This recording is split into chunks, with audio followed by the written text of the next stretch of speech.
Good afternoon, ladies and gentlemen. We're here at Father Talks with a special guest, Mr. Barry Adkins. I'm your host, Mike D. We've got a very special story to tell.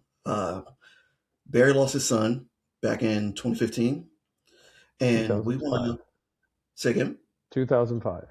yep, 2005. So we're going to talk about Barry's journey. We're going to have a long discussion about Kevin, and we're going to honor Kevin today and all Kevin's glory. So I'm going to turn the floor over to Barry for a minute, let him tell his story, and we'll pick up on the end of that. Well, we'll pick up the story when he graduated from high school, Michael. So he graduated from high school. Obviously, it was a struggle. And I remember at his high school graduation, he gave me a hug and whispered, "Thanks for not giving up on me, Dad." And after he got out of high school, he got a job working for an electrician, making good money, and he met my financial requirements, so I agreed to co-sign a loan. He wanted to buy a new truck. And for your folks in the audience that have teenagers, I made him give me 3 months worth of insurance payments and car payments before I would Right. co-sign that loan. And I'm hoping he'll find one from a private party.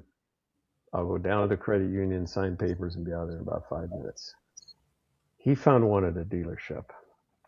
And if you have audience that works at a dealership, I apologize, but I have a healthy dislike for that process because I know they're going to try to sell me a bunch of stuff I don't want or need, right?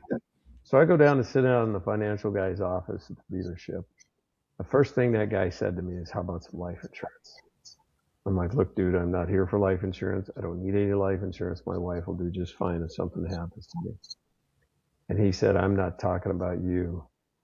I'm talking about your son." Mm. I'm that guy. I'm that guy who rather indignantly told him that 18-year-old boys don't need life insurance because they don't die. Right. But I was wrong. They do die. He wouldn't live long enough to make a single payment on that truck.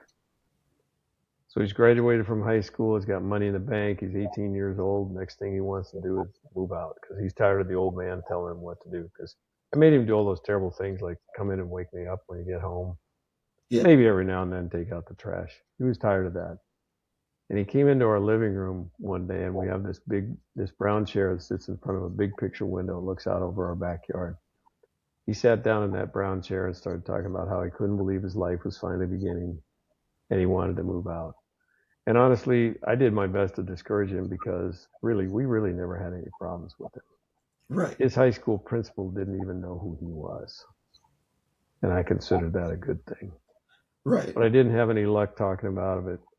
So a couple weeks later, his buddy Craig came over and they started the process of moving him out.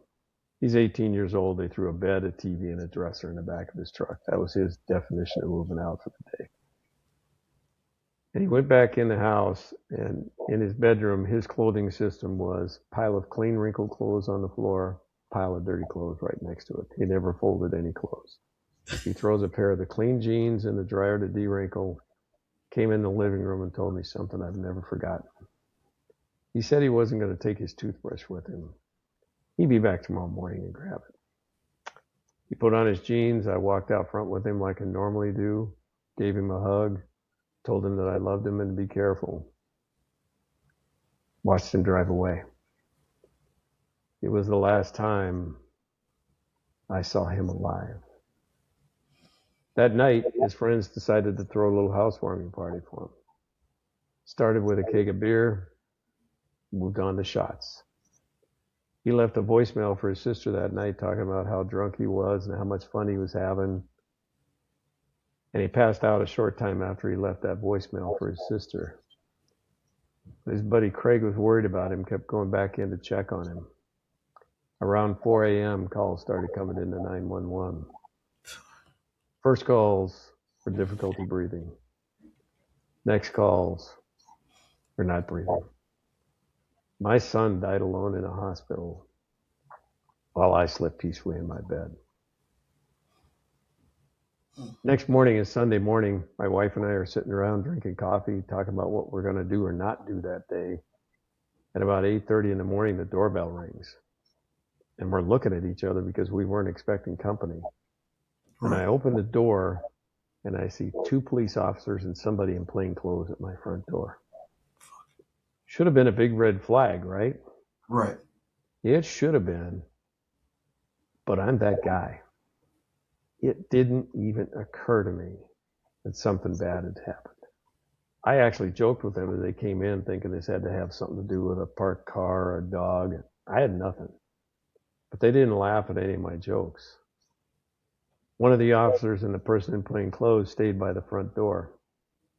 The other officer walked in and stood in front of that brown chair that Kevin had sat in 2 weeks before and talked about how his life was finally beginning. Right. He said there'd been an accident. Your son is dead. We asked who because we have a number of children. They said it was Kevin, and he handed me his driver's license. There's something pretty final about it when a police officer hands you your child's driver's license. Right. Because until that exact moment in time, you're holding out hope. You're holding out hope that this is all a big mistake. You have misspelled the last name. Get out of here. You need to be 3 streets over, or at least next door, right? Right. Any place but my place. But when they hand you your child's driver's license, you know he's gone and he's never coming back. One of us finally asked what the probable cause of death was, and the officer said that they thought it was alcohol poisoning. It was indeed alcohol poisoning. His blood alcohol content was 0.36%. It's the only statistic I ever mention, and the only reason I mention it is if you're ever in that situation, think about Kevin's buddy Craig. It's a night he'll never forget, I promise you. Right. I can only describe the days, weeks, and months after that as dark. There's just a lot of ugly stuff you have to do. You have to tell that story over and over again. And I was angry with God, and I told him so. I simply did not understand why he would take my son and let me live. And I tried to bargain with him, like, you're God, back up time. Right. Take me, let him live. And I don't think I'm unique in that thought process. No, I mean, because as parents, we never want to outlive our children. Yeah.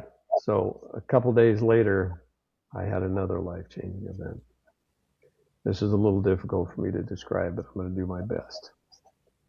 I was laying in bed. It was about 4 o'clock in the morning. I was wide awake. And the only way I can describe it is I felt like someone had walked in the room. You know, one of those things where you look around because you think someone just walked in the room. Yeah. And then there was a light I've never seen before and haven't seen since. And there was a message. And the message was that Kevin didn't suffer and something very good would come from this. And before I could think or say anything, it was gone. I didn't get to ask. I didn't get to cross-examine. Why God chose me for this message, I'm not the right guy, right? But God chooses the unimpressive to do his work, and here I am. So we go through the memorial, and we decide to have Kevin cremated, and I go pick up his ashes. So I go down to the funeral home, walk into the funeral home, and they've got nice pictures on the wall, and they're playing music in the background. They take me into an office, sit me down in a big, nice, comfortable chair, a big desk in front of me. Funeral director walks in, sets an urn down in front of me. An urn that holds all that remains of the kid that I burped, changed his diapers, coached baseball, basketball, soccer, football. I taught him to shoot a gun and swing a golf club. All that remains of him were sitting in an urn in front of me. There's one thing I knew at that point, and that was that I didn't want to be a victim. Right.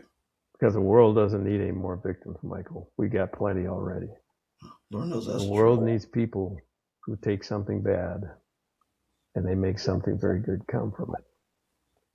And I thought about what I would hope somebody else would do if it happened to their kid. And for me, the answer was pretty easy. Just to get out and tell the story. Not for the money, because there is no money in the world that'll fix the hurt. It does not exist. Yeah, because the only thing that helps is to try to make something very good come from such a senseless tragedy. So now we got to decide what we're going to do with his ashes, right? I grew up in Kalispell, Montana. It's up in the northwest corner of the state. Okay. Kevin had grown up here in Gilbert, Arizona, and always talked about wanting to move there someday and buy a ranch. So we decided to take his ashes to Montana.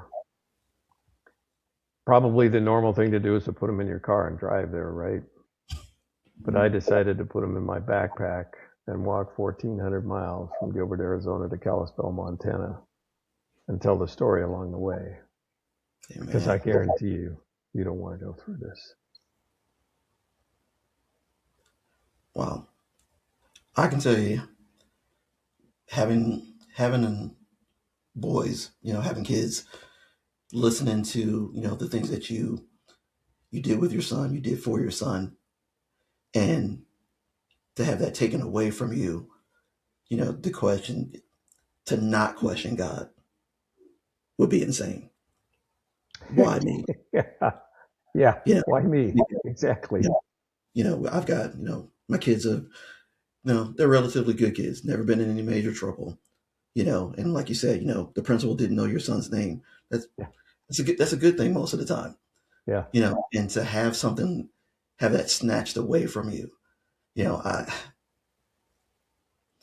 I don't know if I would have your resiliency. I had a daughter get into a really nasty accident and we thought we were gonna lose her. I can't imagine what would have happened had we, you know. So my heart goes out to you to for There's you to that be thing that happened, that, yeah, that there's something very good will come from this. That it didn't make everything okay, right, but it gave me a mission. right. I still don't know what it means. That's 20 years later. I'm still working on what it means.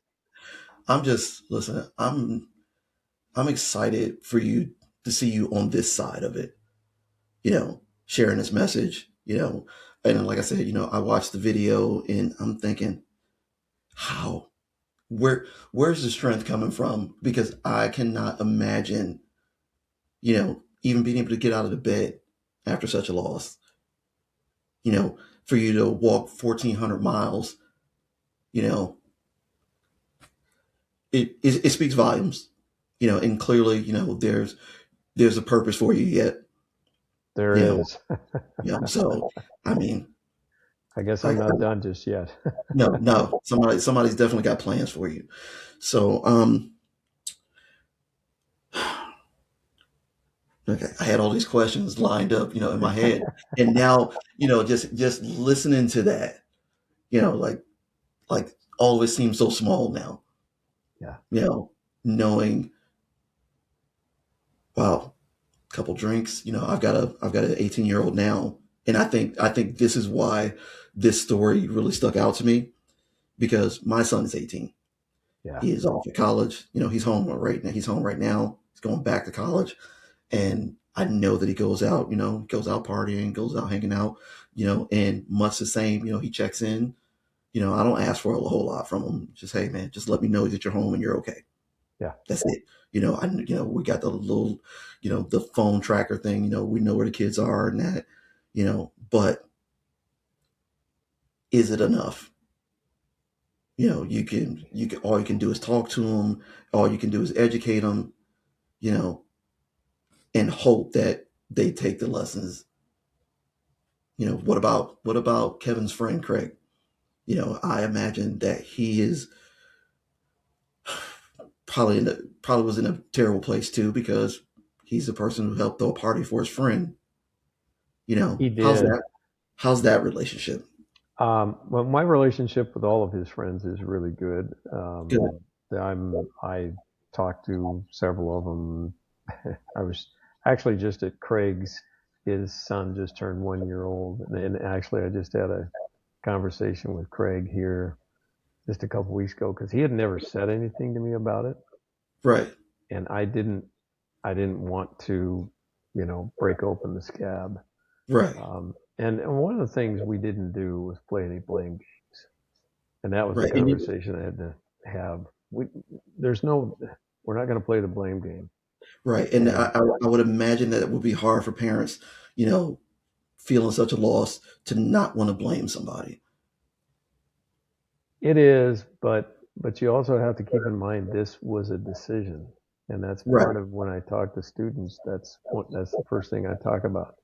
The two most important decisions you're ever going to make, apart from following Jesus Christ, are about Right. drugs and alcohol. It isn't even close. Everybody knows stories. You need to educate yourselves about the dangers of drug and alcohol abuse as if your life depends upon it, Right. because it does. It just does. Exactly.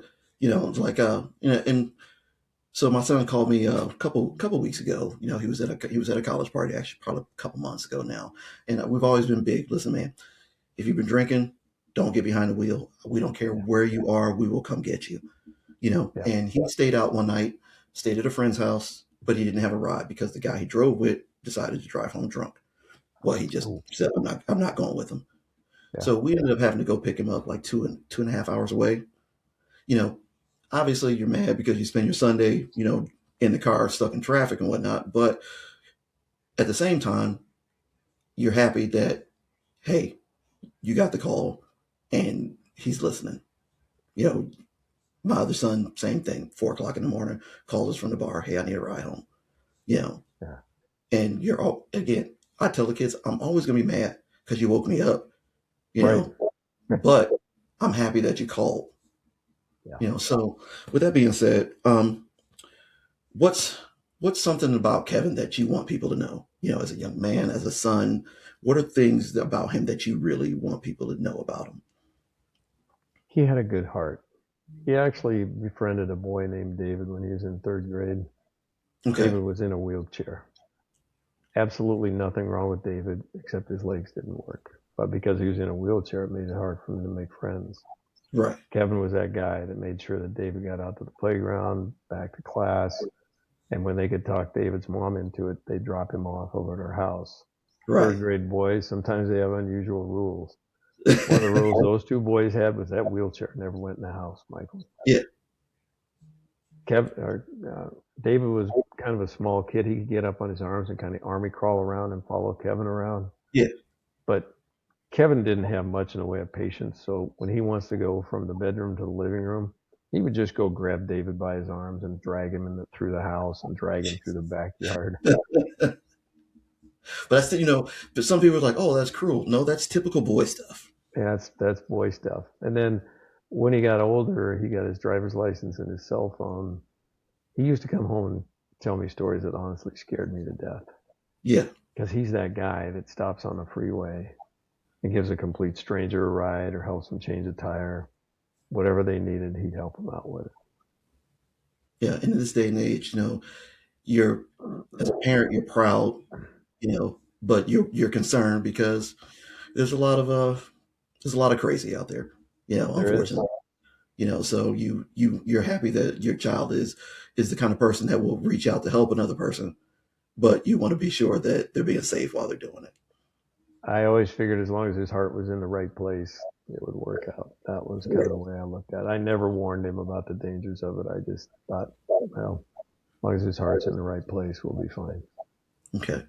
So tell me about the Good Men Project. The Good Men Project. Yeah. I wrote a bunch of articles for them. I've written, well, I've told the story hundreds of times. I've written dozens of articles. I just want, my goal with all of that is to tell people about what happened Okay. and to look at things on the brighter side and think about how, when something bad happens, what can you do about it, right? Right. And bad stuff happens to everybody. The way you respond to adversity is going to define your life. Right. Notice I didn't say might, it will. Yeah.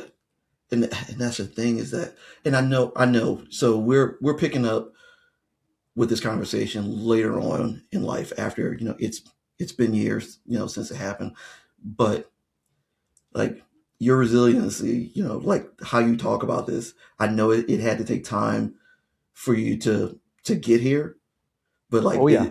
it for me, like I've got this knot right here at the thought.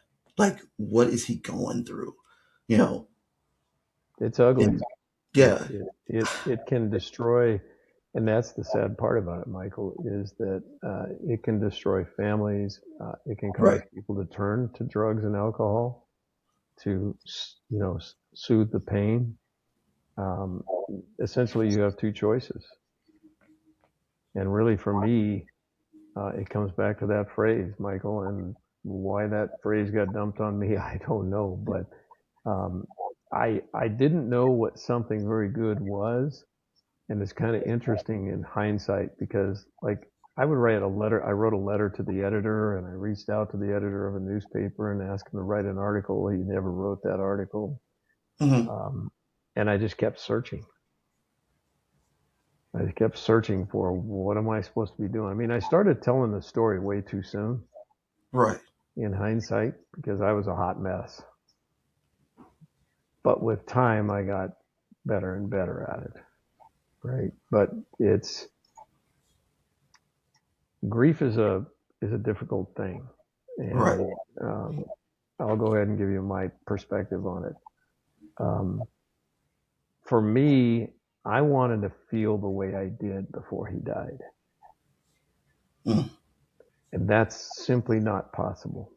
Right. The old you dies with your child. Right. There's a new you there, and how you define that new you is up to you. But you will never feel that way again. And it takes time to come to grips with that. Because you just want to feel, I want to feel the way I did before he died. Right. And it's not possible. He's gone. So, You'll never feel that way again. so for you and your family, what's been the thing that's kind of held you guys together? Through all this. Not playing the blame game and trying to make something very good come from this senseless tragedy. That's really uh, been the focus. Right. That's outstanding. I just, again, um, like I said, I had all these questions and things lined up, and hearing his story, like the questions now are like they're irrelevant, because seriously, it's such an amazing story because how I know people who've lost friends and family and everything, and to lose a child, is something I cannot fathom, especially at 18 years old, you know, Yeah. and And listening to you talk about, it stood out to me right away, you saying that my son died alone. That is my greatest fear, yeah. to have something happen to one of my children and not be able to be there. Well, and the story's not over with yet. Right. So I, I've told this story hundreds of times. I don't know the exact number of people in the hundreds of thousands of people. I wrote a book, which I did not want to write. That was another thing. I kept a journal on the walk. And I'm lucky to have people who call me out. And I was going to print that blog out and send it to a friend. And I called him up and said, "Hey, I'm going to print this out and send it to you." And he goes, "No, you're not. I don't want it." And I said, "Why Right. not?" He said, "Because you're going to write a book, or I'm going to know the reason why." And I said, "I'm not writing a book." 2 years later, I wrote a book. And since then, um, one of the more common questions that really bugs me is people say, "What's next for you?" And it's like, well, can I just kind of keep doing what I'm doing? Right. But it occurred to me that maybe what's next for me isn't even about me. So we're working on it. We have not released it yet, but it's Okay. something called the Million-Mile Challenge. Okay. I walked to Montana to raise awareness and to honor my son. Okay. There's no reason why we can't allow everybody that's lost a child or a loved one or even someone that's still addicted. They can't walk for that person. They will Right. be they'll be able to set up how far they're going to walk, how long it's going to take them. Hopefully, on the website, they'll be able to load a picture and a description of why they do it. And together, I think we can do 1,000,000 miles. Oh, listen, you let me know when that is ready. I will be happy to promote that. Send it to anybody, anybody who will listen. Yeah. I think that is phenomenal, and I think you know what, it gives people somebody else Yeah. who who's sharing, who's in their situation, you know, an Yeah. opportunity to talk. Not about me. It's about these stories are so common. Right. Everybody has a story. Uh, Everybody has a story about somebody they know. and I just cannot imagine, you know, like not enough people have somebody else to lean on.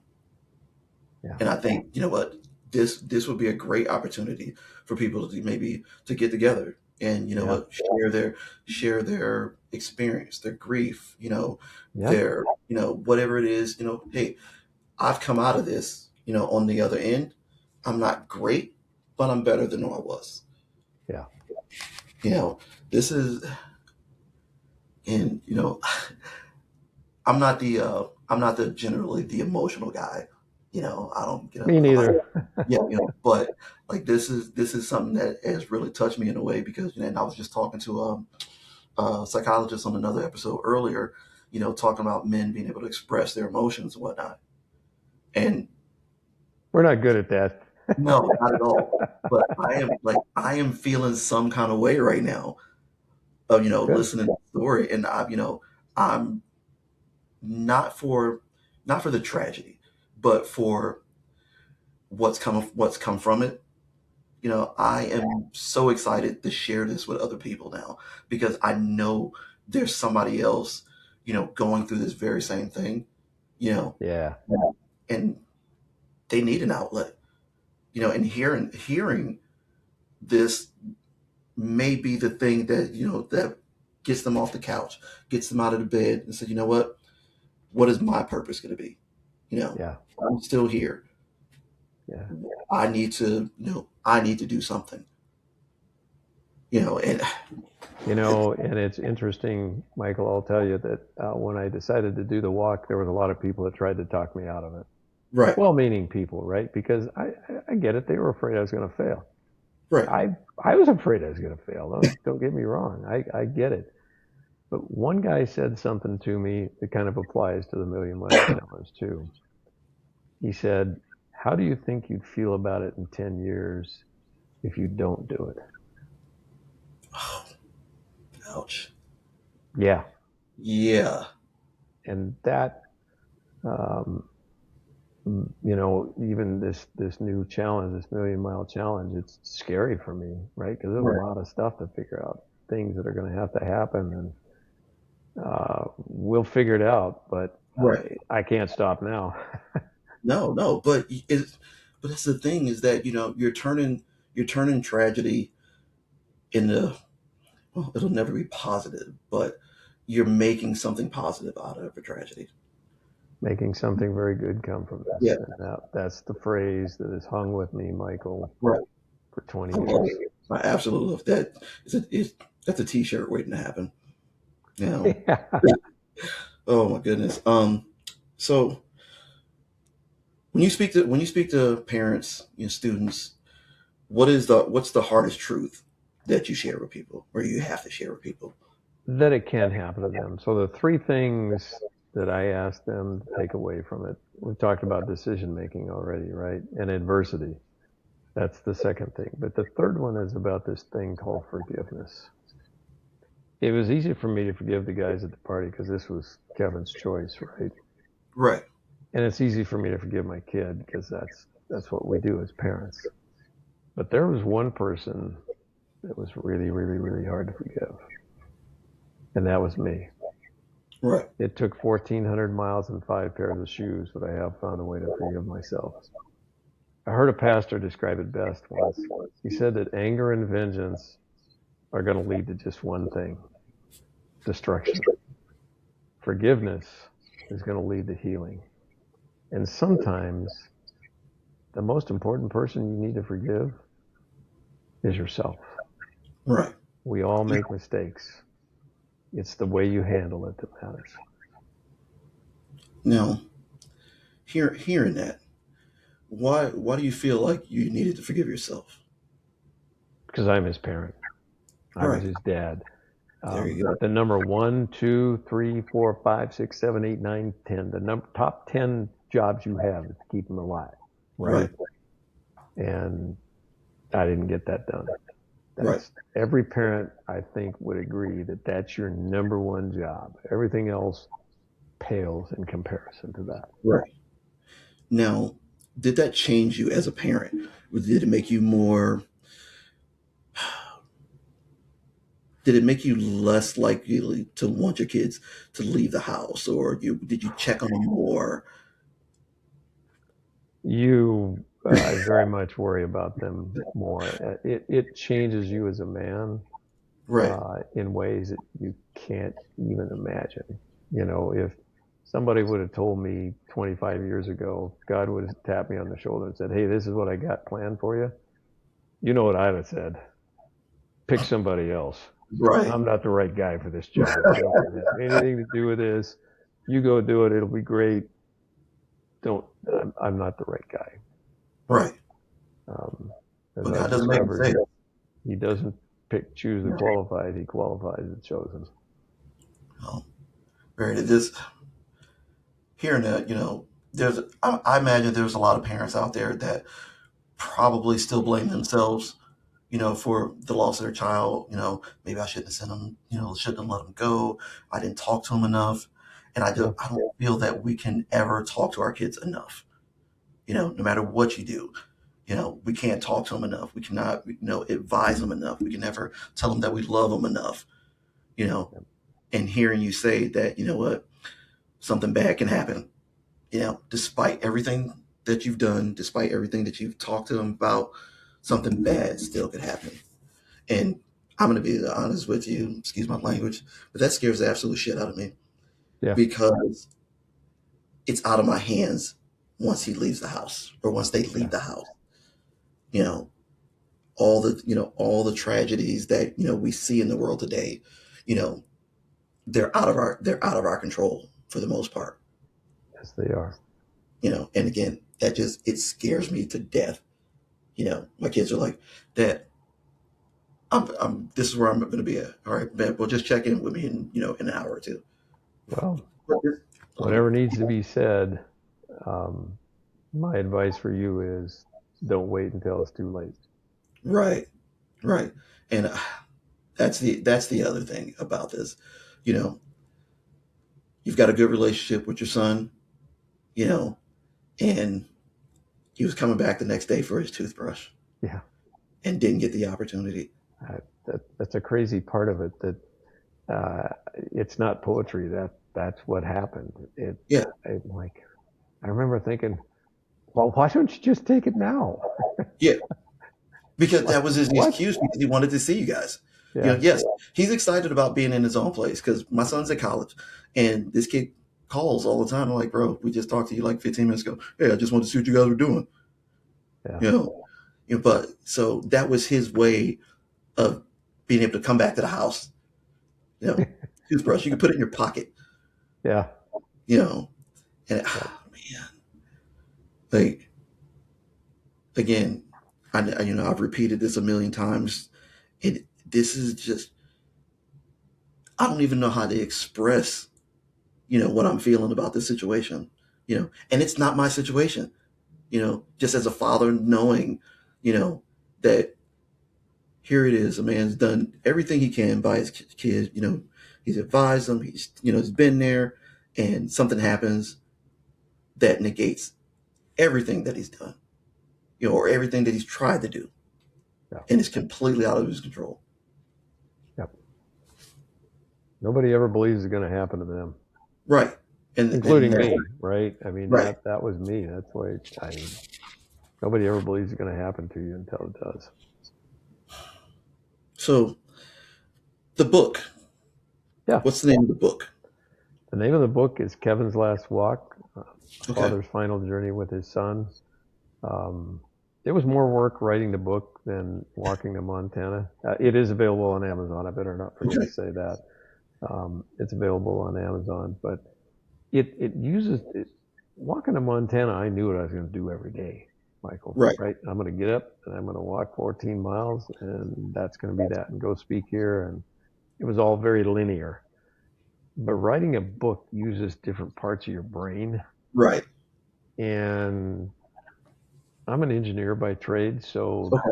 there's parts of that that aren't really very accessible. But Stephen King wrote a book about writing. I read a lot of documentaries and stories, people wrote autobiographies, those kinds of things.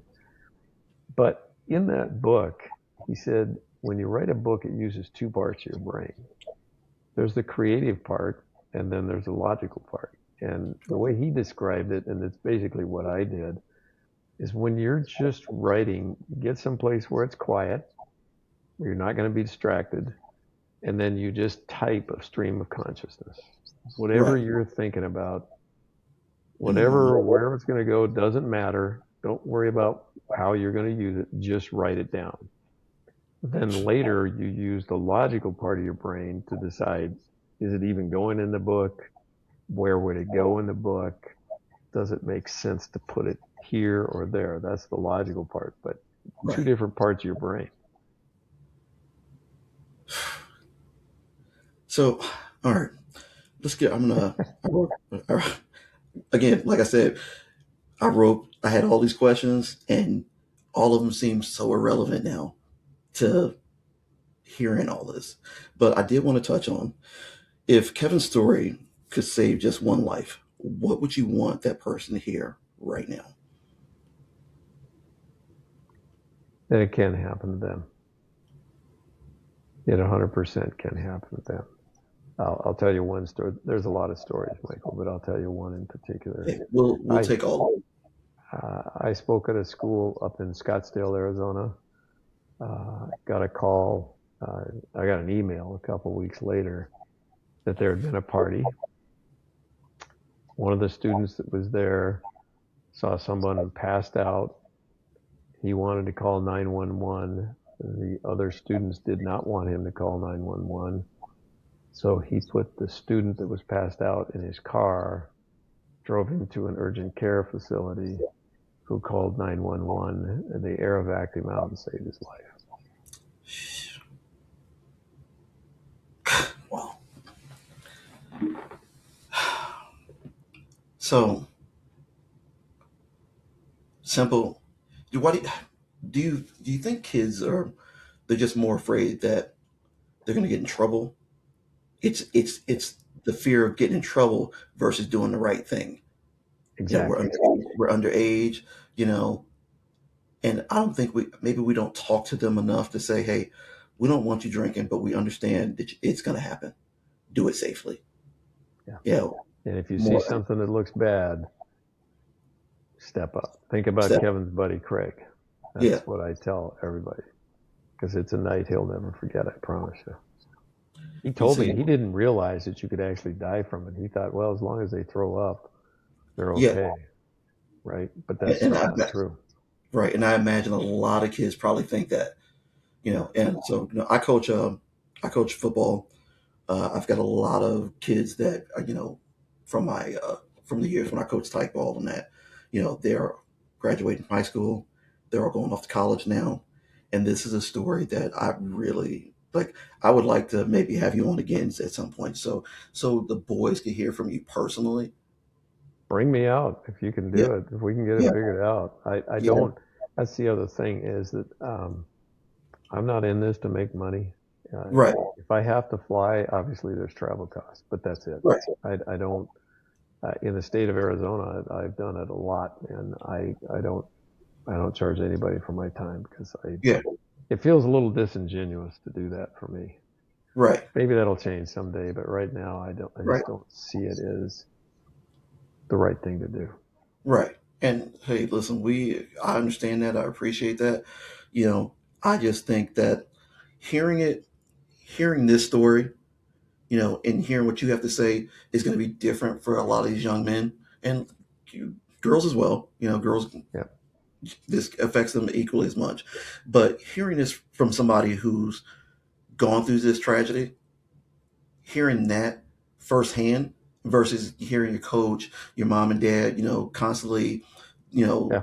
essentially harping on you about it, you know, hearing it from a parent who's experienced this, I think would affect them differently. It hits differently, because it could happen. My Yeah. parents aren't just saying it. Coach isn't just, saying, hey, be careful, because that's his job. No, Yeah. this is a tragedy that could happen, you know, and I guarantee that most of those boys, most of those girls don't think about alcohol poisoning. I guarantee it. When we finish this conversation today, I'm going to ask my 18-year-old, hey, do you know you can get alcohol poisoning? Guarantee he's never thought about it. Yeah. You know, so I just I've I'm taking all this information in and I'm looking at things from a slightly different perspective now That's my goal. than That's I my did goal. before we started this conversation. And now even more so, because I talk to my kids regularly, you know, I don't feel like now that I'm talking to them enough, that it could ever be enough. Yeah. So thank you for the education, number one. Yeah. Number two, thank you for sharing your story. Thank you for sharing Kevin's story. You know, how's your family doing with all this? I know it's been years, but how are you guys doing? With you, doing interviews and talking to people about it. How did your family feel about it? They're good with it. And again, we did not play the blame game. Right, And I think that was, for me, that's such an important part of it because it's not going to bring him back. right, But I'm just dad, right? Yeah, whatever, dad. You do it. It's difficult. I think most of them now, it's taken years. Most of them didn't want to come and hear the story. right. The one person that did, Michael, I'm a happily married man, is my wife, Bev. She was very helpful in helping me understand when you lose an audience. She Right. was honest with me about, she would sit in the back, and you can sit in the back and you can tell when you lose an audience. And she would say, no, you lost him with that. Either Yeah. fix it or get rid of it. Seriously. But there is one funny, I got to leave you on a lighter note. So the Okay. brown chair. Um, so I'm always looking for ways to change it. And one of the things I had read was that you should try to tie parts of the story together. Okay. And so I brought up the brown chair, which that did really happen. And so I used it one day, and my wife Bev was off on the side. It was at a high school. There's probably 1,000 kids there. And I walked over and sat down next to her, and I whispered, "What did you think about the brown chair?" And she said, "It's gold. It's not brown."